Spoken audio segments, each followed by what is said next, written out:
Israel is one of the most controversial countries in the world, and also one of the most confusing. For the last 40 years, it has been involved in continuous regional conflict, sometimes more than one at a time. Yet throughout this period, it has managed to remain one of the richest and most prosperous nations in the world. In 2023, Israel's GDP per person stands at approximately $52,000, significantly higher than all other surrounding countries combined, and placing it in line with some of Europe's richest countries. But how can this be? Usually when a country is involved in conflict, their economy suffers. War brings destruction, drains resources, and stifles growth. However, in Israel's case, the opposite seems to be true. Even as the conflict in Gaza has escalated, the Israeli stock market has gained 22% this year and is at a record high. This is because, unlike many other countries, Israel is unique and possesses several advantages that other nations simply don't. The first and rather obvious one that comes to mind is support from the United States. Since the late 1960s, the United States has provided Israel with over $251 billion in military and economic assistance. Last year, this worked out to well over half of US aid annually. American influence at the United Nations often shields Israel from sanctions or resolutions that could cause tens of billions of dollars in economic damage. While Israel could defend itself without US support, it couldn't act in the same way without protection from sanctions. But US support is far from the only factor behind Israel's wealth. The country's economy has been designed to thrive under wartime conditions. Since its founding, the defense industry has been deeply integrated into the economy, growing to become one of the world's leading exporters of military technology.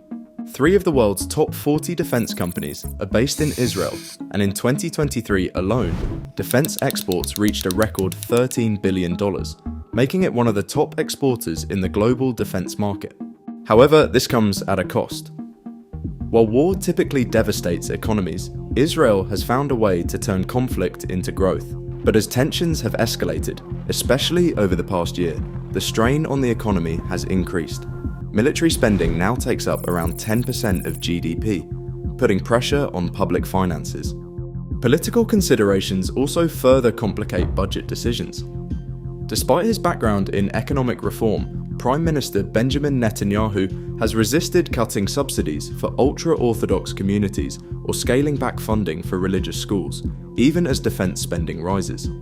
These budget items are especially sensitive given the importance of ultra-Orthodox parties to Netanyahu's coalition. Israel's unwritten social contract has evolved alongside its economy, where the burdens of conflict are accepted as long as prosperity and social services continue to meet public expectations. The real question is, how has Israel managed to maintain this balance between conflict and economic growth for so long? And will this balance be tested as conflicts in the Middle East drag on? When researching topics like Israel's economy or some of the wider issues, it's clear how much coverage can vary depending on the source. That's why I've partnered with Ground News, which provides a clearer, more unbiased perspective on complex global issues. Take this article about Israel's recent operation confirming the elimination of Hashim Safedin, a potential successor to Hezbollah's leader. With Ground News, I can see that over 40 sources reported on it, with political bias breakdowns revealing interesting patterns.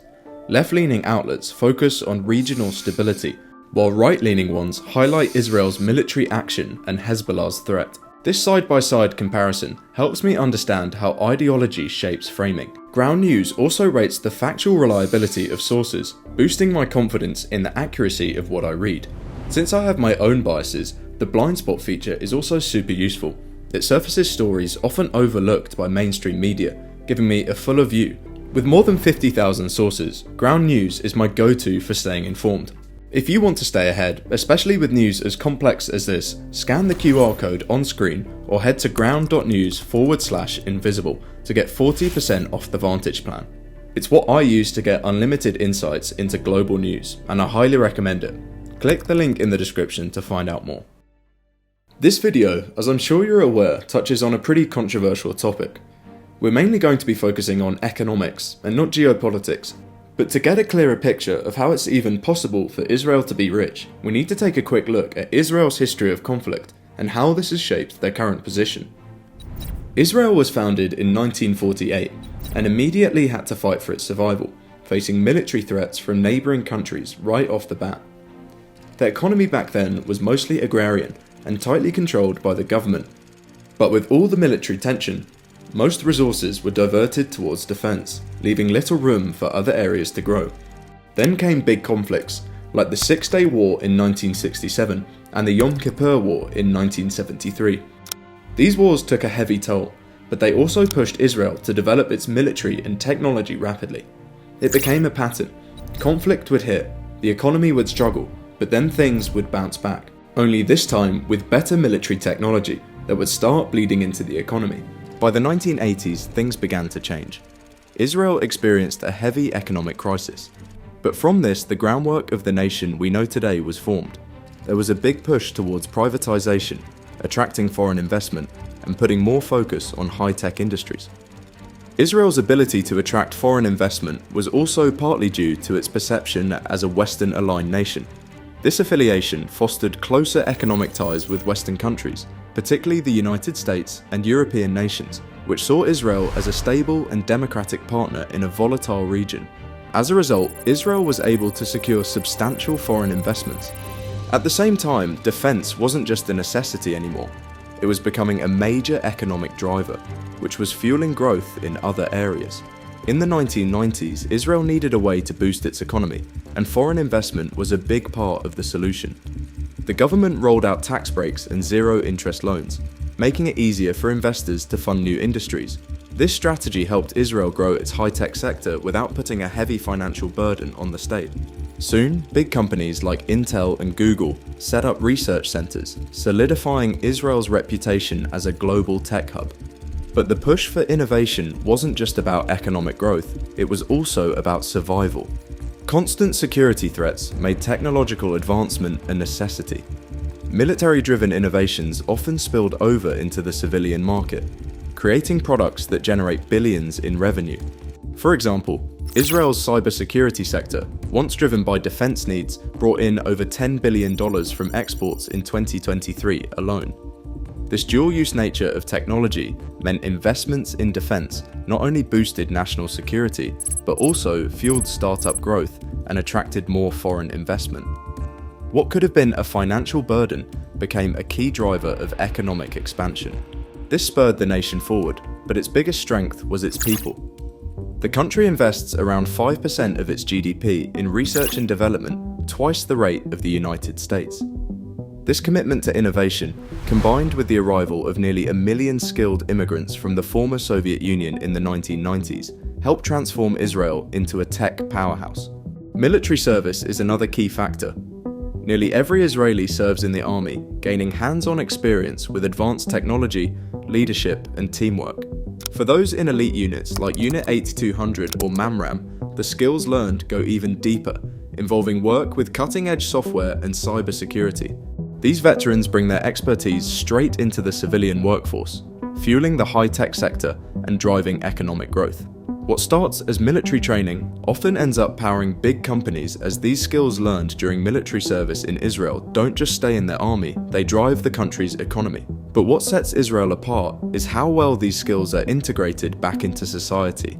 As a small nation with mandatory military service, Israel benefits from a concentrated pool of expertise. Veterans don't get lost in the crowd.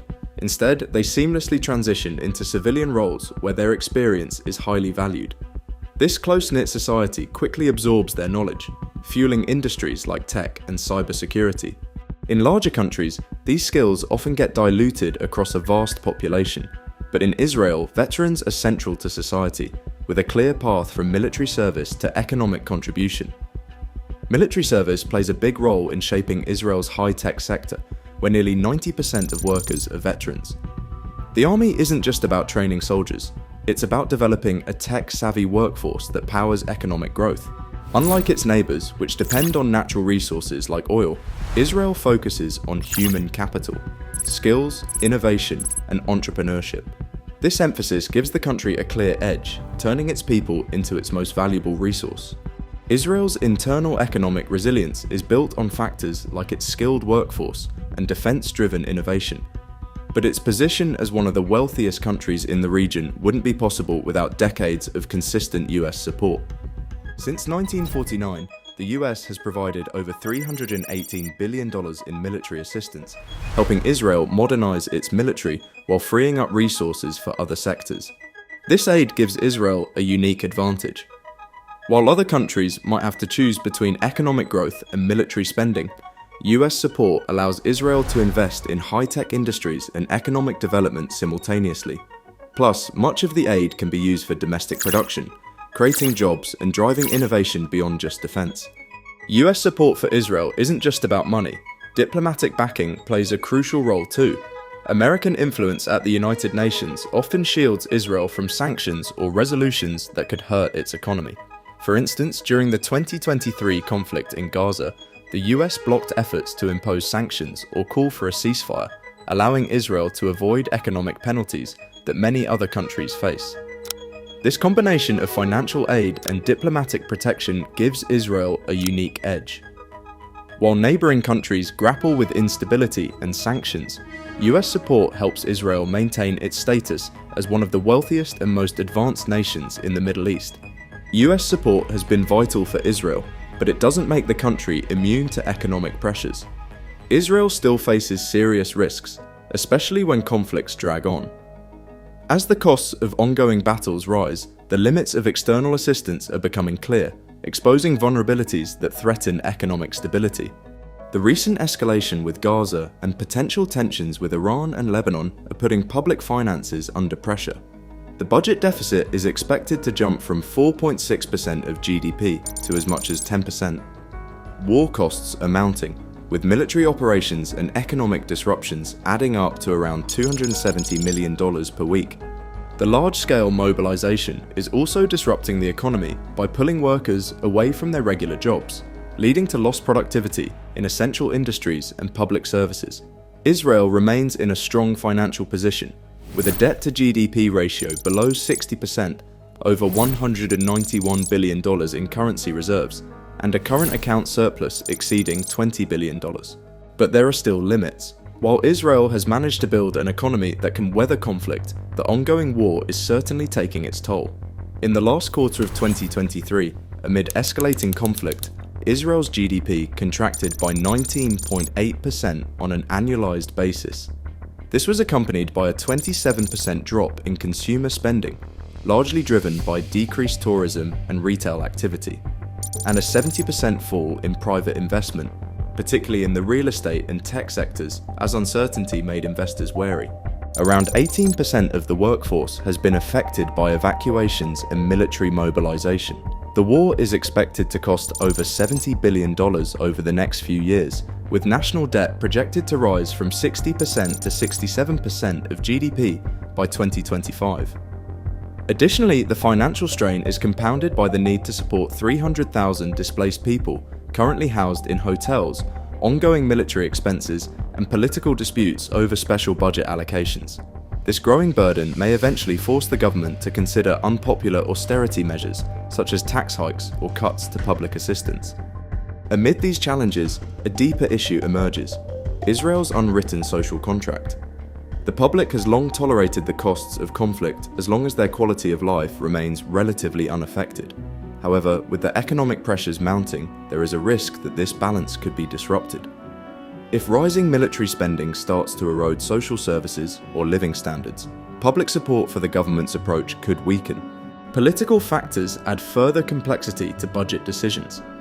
To get re-elected, Netanyahu seeked a coalition with those on the ultra-orthodox right wing of Israeli politics.